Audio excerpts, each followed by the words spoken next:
Guys, transfer window's not open now for another week, but they're all vying, they're all absolutely ready to pounce. Nobody's going to be doing anything much while the Euros are being played.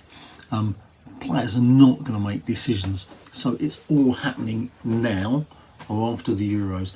So there's going to be a massive spate, you know, in the next, well, in a week's time, a massive rush. And if it doesn't happen, all going to be quiet, and it's all going to be crap paper talk, because nothing can happen until after the Euros. That's facts. No agents are going to be phoning up their players while they're playing in Europe. Not going to happen. So don't listen to all the paper talk. But in a week's time, you've got a little window there, and a lot of the players have already made the decisions, or one or two of the players have already made the decisions. But nothing really is going to happen, because they're not going to go and sign while they're with their squads, are they? So don't believe all the hype. Don't believe all the hype. But Chelsea, they're already in quick. They've done a great deal. Got the Fulham centre half on a freebie. The man's already he's got going. He needed a centre half. He needed a centre forward, and he probably is looking for another midfield player and a fullback by the sound of it. He looks like he's getting rid of Sterling. Yeah, no, not many of the fans' favourites. So, you know, he might be off. So Chelsea have already gone for it. But there's not long to go, guys. It's interesting. It's going to be all sort of taking off after the Euros have finished, really.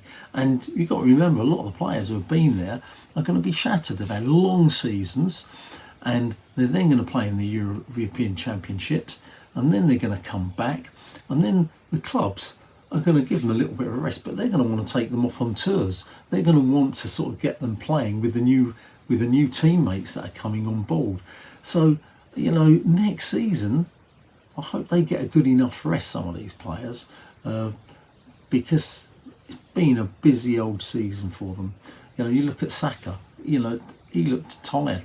The last month he looked tired at Arsenal, and he's had a little injury. He's now got the Euros. He's not being played because he's being rested by Southgate by the look of it. But then he's going to be playing in some of those. Then he's going to be going on tour to the States, etc. You know, players like that, they're young. But as far as transfers are concerned, there's going to be a few, you know, in a week's time, but they're all vying. Everybody wants that centre forward, don't they? Everybody. You know, Man United want one, Chelsea want one, Arsenal want one, Liverpool are looking for one as well, Spurs are looking for one. Everybody trying to find that centre forward. So that means the value of somebody like Sesko is just going whoa like that. Newcastle, they've got their one, they've got Isaac. Is he going to stay? Yeah, of course he is. Arsenal tried to get him, and then Newcastle got in and pipped him at the post, paid more money. Simple as that. So I can't see Arsenal going for him. But who's the centre forwards that they're all going for? That is where it's all at the moment. They all want that centre forward. Should we start up? We all heard that Haaland is off to Man U. That would be a funny one, wouldn't it? No. All right, that's too big a lie to throw out. But I'm not into that sort of thing anyway. I don't like making up as I go along. But what we won't make up as we go along is next season, Roy Keane will still tell us all that he's not up to it.